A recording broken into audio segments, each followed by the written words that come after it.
Okay, I hope I'm audible to all the students who are attending this lecture. We continue with general equilibrium analysis in microeconomics.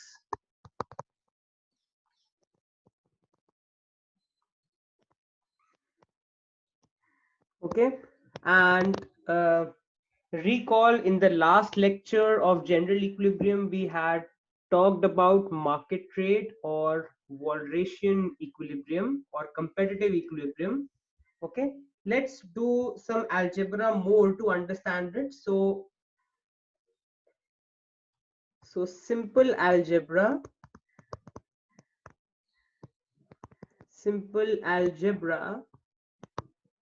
to understand Walrasian equilibrium.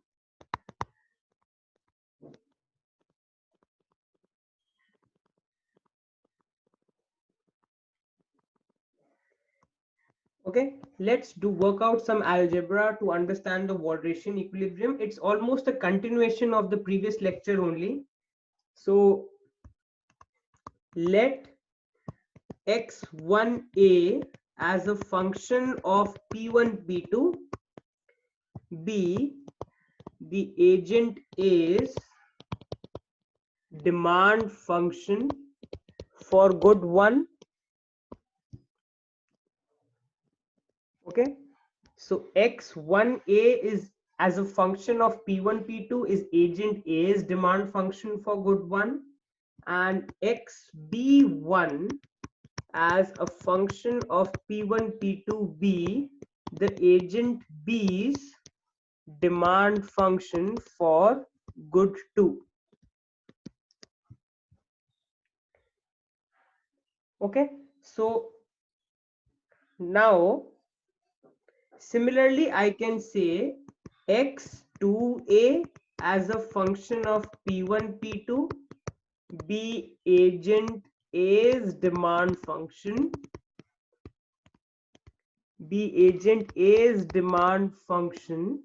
for good 2. Guys, this is a small mistake, this is good 1 only. And let x2b as a function of p1 p2 be agent B's demand function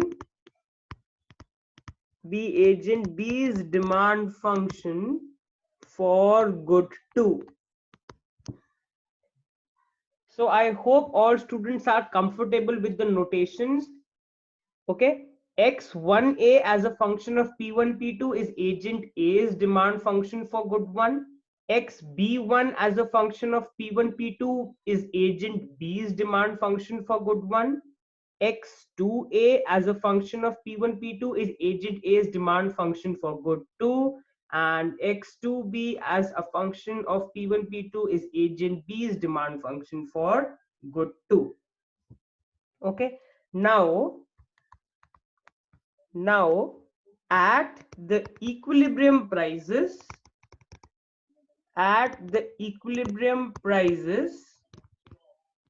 p1 star comma p2 star, okay, market for both the goods is in equilibrium.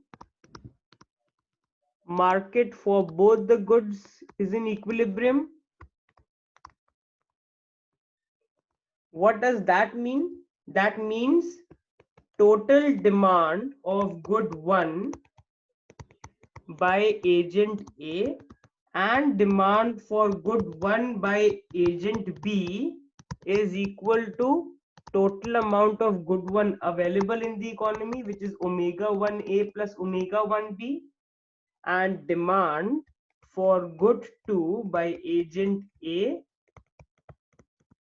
plus the demand for good 2 by agent B is equal to the total supply of good 2 available in the economy. I hope till here it's clear to all the students. Now, if I rearrange these equations, okay, so this is my equation 1, this is my equation 2. Let me rearrange these equations. So Let us erase the initial portion.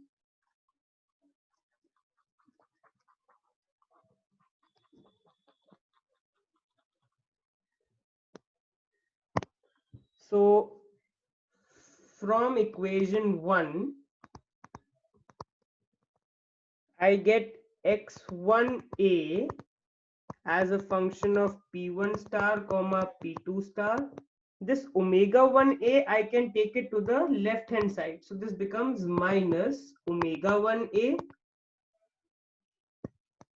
plus x1b as a function of p1 star comma p2 star minus, I can again take omega 1b to the left hand side. So minus omega 1b is equal to 0. And from equation 2, I can do a similar analysis. I can take omega 2a and omega 2b to the left hand side. That makes it x2a as a function of p1 star comma p2 star minus omega 2a plus x2b as a function of p1 star p2 star minus omega 2b is equal to 0. This is what we get from equations 1 and 2. Okay.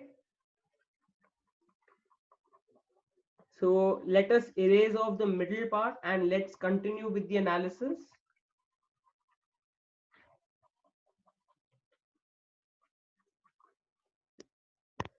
So now, what do these two equations say?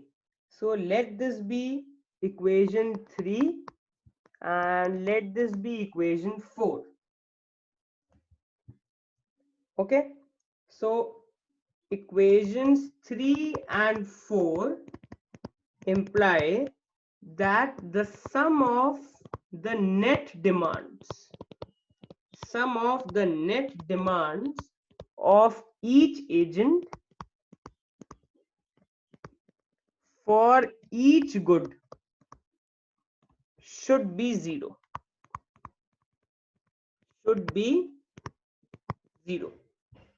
What is this term I am underlining? This is the net demand for good 1 by agent A.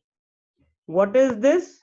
Net demand for good 1 by agent B. The sum of the net demands for good 1 by agent A and B should be equal to 0. Look at equation 4. What is this term? Net demand for good 2 by agent A. What is this term? Net demand for good 2 by agent B. So equation 4 says that the sum of the net demands by agent A and agent B for good 2 should be equal to 0. So I can further analyze it. Let's further analyze these terms.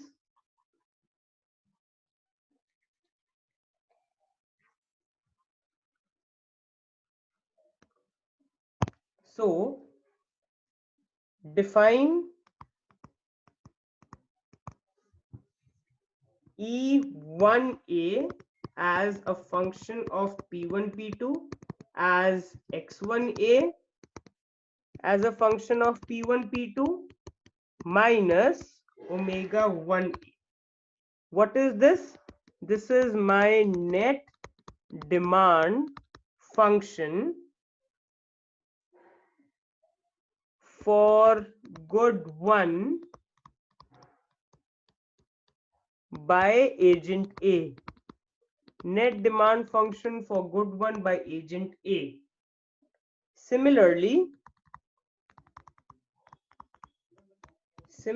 I can define E1B as a function of P1, P2 as X1B as a function of P1, P2 minus omega 1B. What is this? This is the net demand function for good 1 by agent B. Okay. Similarly, we can define E2A as a function of P1, P2 as X2A as a function of P1, P2 minus omega 2A. This is the net demand function for good 1 for good 2 by agent A, and E2B as a function of P1, P2, which is X2B as a function of P1, P2 minus omega 2B is nothing but net demand function for good 2 by agent B.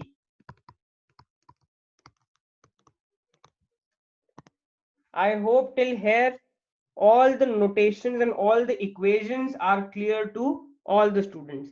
We are working this algebra to arrive at a valid conclusion about the Walrasian equilibrium. Okay, so now see what I am doing, clearing this off. Now define the aggregate, define the aggregate excess demand, define the aggregate excess demand for good 1 as, remember in the previous lecture we had defined aggregate excess demand as Z1 as a function of P1, P2 as excess demand for good 1 by agent A as a function of P1, P2 plus excess demand for good 1 by agent B as a function of P1, P2, where E1A itself is X1A as a function of P1, P2 minus omega 1A, and what is my E1B? X1B as a function of P1, P2 minus omega 1B. Okay, similarly define the aggregate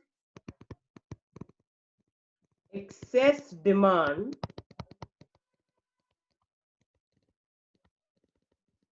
for good 2 as Z2 as a function of P1, P2, which is E2A as a function of P1, P2 plus E2B as a function of P1, P2.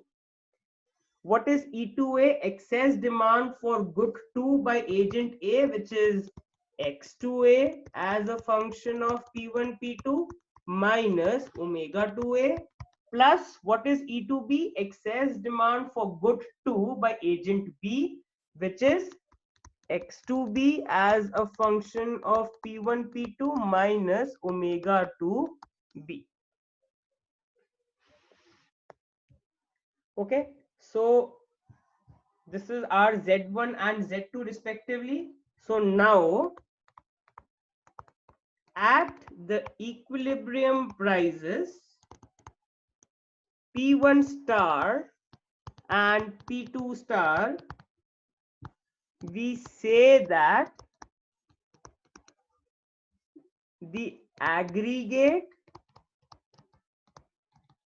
excess demand at the equilibrium prices P1 star, P2 star, the aggregate excess demand for each good should be equal to, should be equal to 0. When I talk about the equilibrium prices P1 star, P2 star, then at those equilibrium prices, both market for good 1 and market for good 2 should be in equilibrium. Market in equilibrium means that the aggregate excess demand should be equal to 0. Because if aggregate excess demand is equal to 0, what does that mean? That means demand is equal to supply in both the markets. Okay, so I can say that is Z1 as a function of P1 star comma P2 star should be equal to 0, and Z2 as a function of P1 star P2 star should be equal to 0. What is this? This is my condition for Walrasian equilibrium.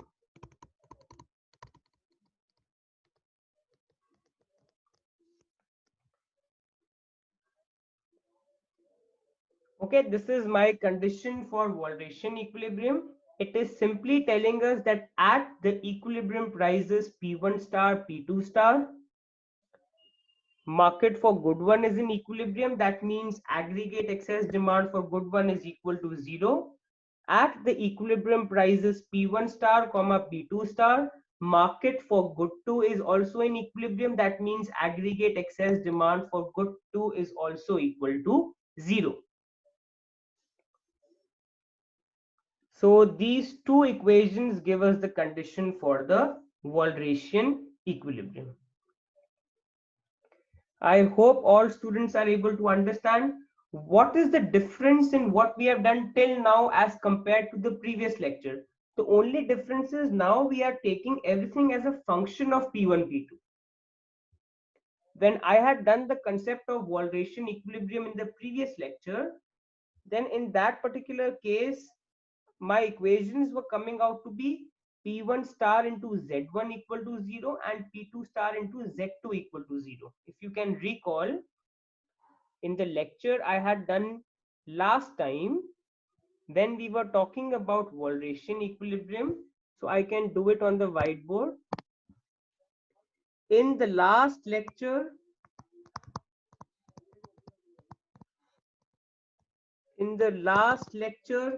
I had talked about, if you remember, our equations were coming out to be, okay, at the equilibrium price P1 star, I had told you that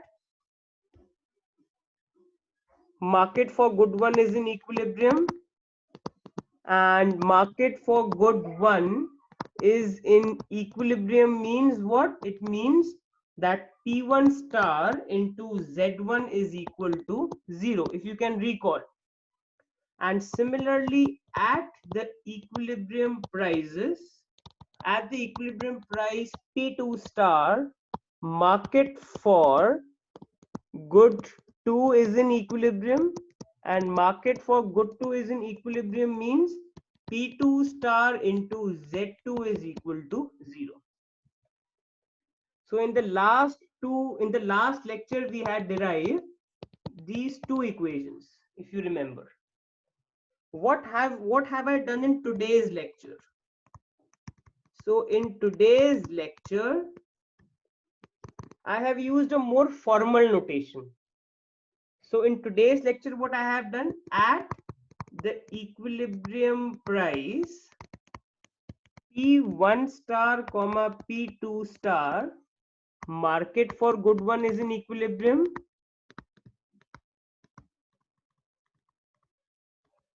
That is Z1 as a function of P1 star comma P2 star is equal to 0, and similarly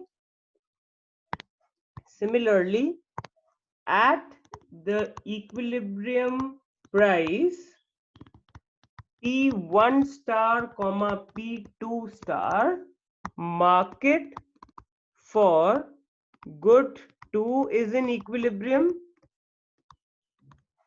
That is Z2 as a function of P1 star P2 star is also equal to 0. So in today's class we have derived these two equations. So students, understand this approach is also correct, this approach is also correct, but this approach is your readings approach. So this is your DU readings, this is your DU readings notations, and this was my own notation. In the last lecture, we had done this particular notation. In today's lecture, I am doing this notation. Both the approaches are correct. The only difference is in my own notation, I was not writing Z1 and Z2 in the functional form. Your DU readings write Z1 and Z2 in the functional form. Z1 as a function of P1 star, P2 star, Z2 as a function of P1 star, P2 star. So at the equilibrium prices, Z1 as a function of P1 star, P2 star should be equal to 0, and Z2 as a function of P1 star, P2 star should also be equal to 0. Okay, I hope this much is clear to everyone. Now we come to a very important concept known as the Walras law. Walras's law. So what does Walras law state? Let us look at the statement of Walras law. It comes as a very important theory question as well. This law states that P1 into Z1 as a function of P1, P2 plus P2 into Z2 as a function of P1, P2 is equal to 0. That is, the value of aggregate excess demand,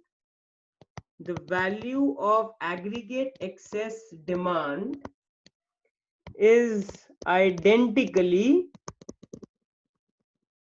equal to 0, not only at equilibrium prices,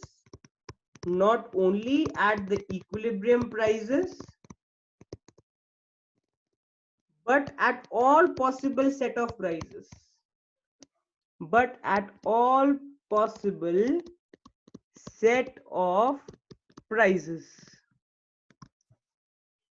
Okay, so when we talk about Walras law, okay, what is the value of aggregate excess demand? How do you find the value? Value is nothing but, how did I find this? This is nothing but the price vector ka dot product with the excess demand vector, which is nothing but P1 into Z1 plus P2 into Z2. This is nothing but the value of aggregate excess demand. Value of aggregate excess demand is nothing but the dot product of the price vector with the aggregate excess demand vector for both the goods. Okay, so what is this law stating? This law states that this value is equal to 0 not only at the equilibrium prices but at all set of prices. That means this equation will hold true not only at P1 star, P2 star, it will hold true at all possible set of prices. It will also hold true at P1 star, P2 star, but it will also hold true at any set of prices other than the equilibrium price P1 star, P2 star. So to understand this, let's look at the proof. So consider agent A.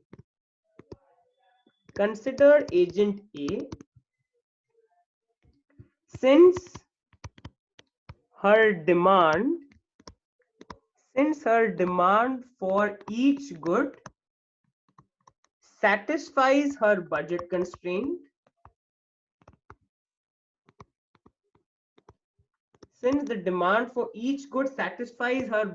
constraint, I can write expenditure by agent 1 on both the goods, which is P1 X1A plus P2 X2A, should exactly be equal to the income of the agent A. Now, what is the income of agent A?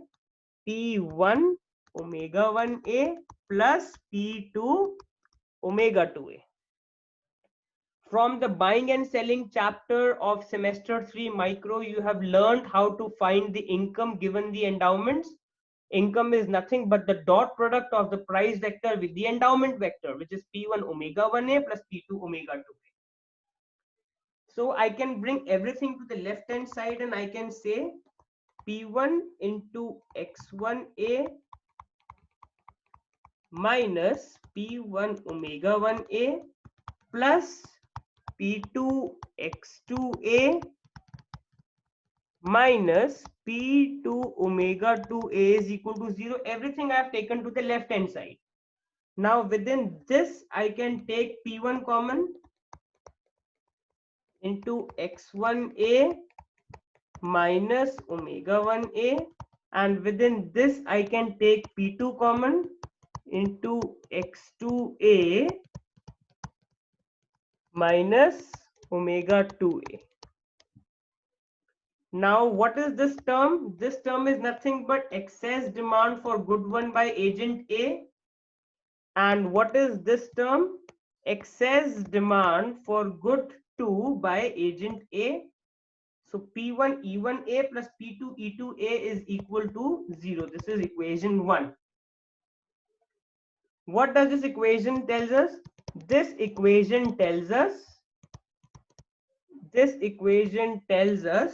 that the value of agent A's net demand is equal to 0. This equation tells us that the value of agent A's net demand is equal to 0. So I hope everyone is clear till this point.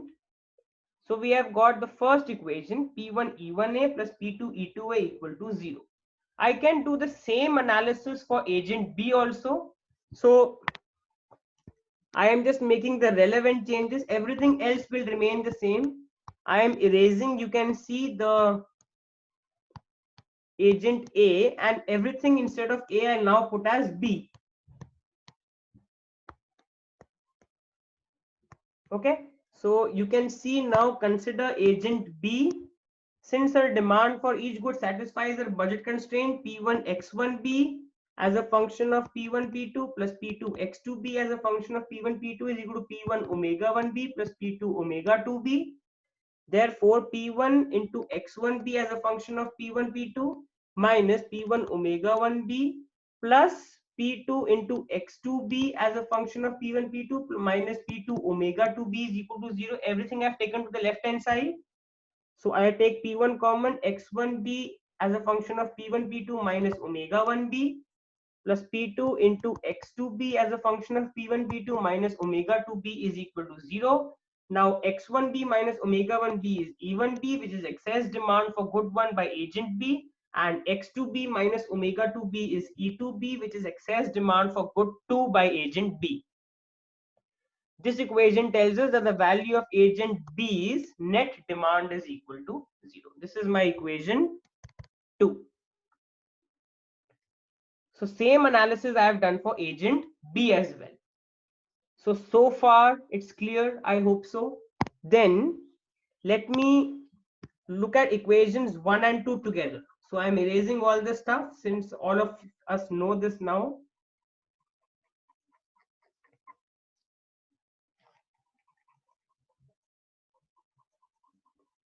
Let us now focus on both the equations we have derived after doing the analysis for agent A and agent B. So from equation 1 we got P1 into E1A as a function of P1 P2 plus P2 into E2A as a function of P1 P2 is equal to 0. This was my equation 3. And P1 into E1B as a function of P1 P2 plus P2 into E2B as a function of P1 P2 is equal to 0, which is my equation 4.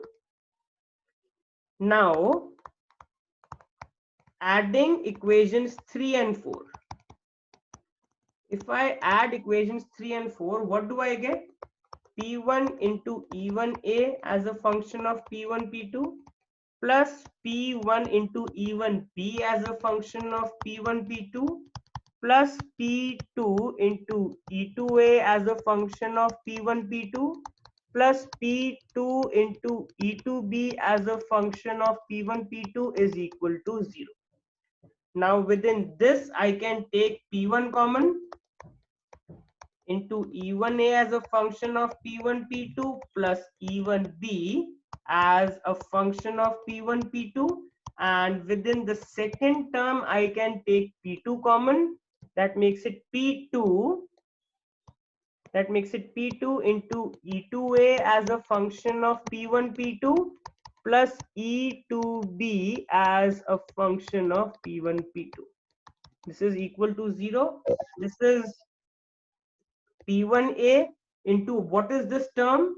This term is nothing but Z1 as a function of P1, P2, aggregate excess demand by agent A and excess demand for good one by agent B. Okay, plus what will this term be? Now this entire term will be P2 into Z2 as a function of P1, P2. So we have seen that P1 into Z1 as a function of P1, P2 plus P2 into Z2 as a function of P1, P2 is exactly equal to 0. So hence our Walras law is proved. Hence our Walras law is proved. What is this whole term? This whole term in the bracket is excess demand for good one by both the agents, which is my aggregate excess demand for good one. What is this term? E2A plus E2B, the term I'm underlining. E2A plus E2B is the aggregate excess demand for good 2 by both the agents, which is Z2 as a function of P1, P2. So we have finally seen that P1 into Z1 plus P2 into Z2 is equal to 0, not only at equilibrium prices, but at all possible set of prices. Okay, so let's write a note. The note will give us more clarity.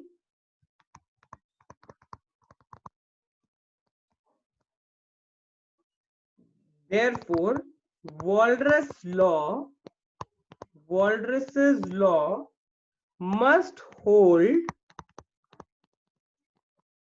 for all prices,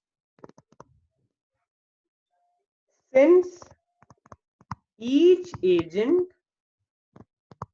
must satisfy his budget constraint. Each agent must satisfy his budget constraint for all prices. Now, if you look at the equation, all of you can see the equation on your screen. P1 into Z1 as a function of P1, P2 plus P2 into Z2 as a function of P1, P2 equal to 0. Now, if I look at equilibrium prices, P1 star into Z1 as a function of P1 star, P2 star plus P2 star into Z2 as a function of P1 star, P2 star, this equation will also hold true. Why? Because at equilibrium prices P1 star, P2 star, this whole term is equal to 0. And at equilibrium prices P1 star, P2 star, this whole term is also equal to 0. So P1 star into 0 plus P2 star into 0 is equal to 0.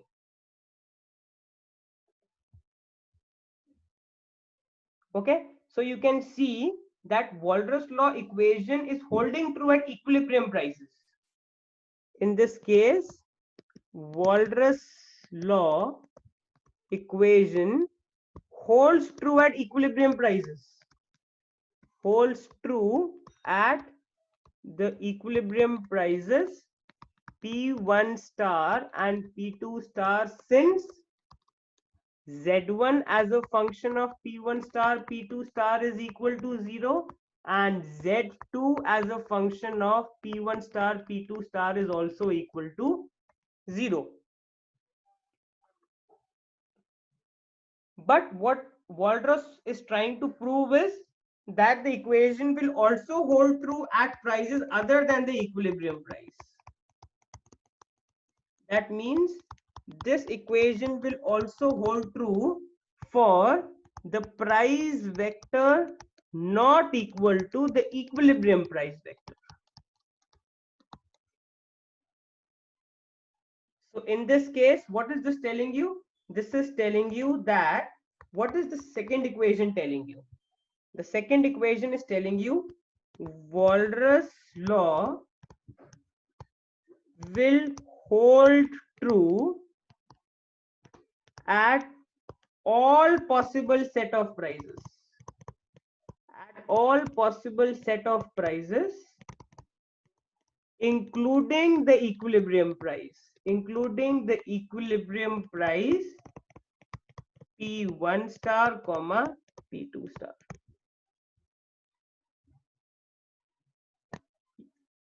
The equation is automatically holding true at the equilibrium prices because Z1 as a function of P1 star P2 star is 0, Z2 as a function of P1 star P2 star is 0. But at other set of prices, this and this are not 0. Always remember Z1 and Z2 will be equal to 0 only at the equilibrium prices P1 star P2 star.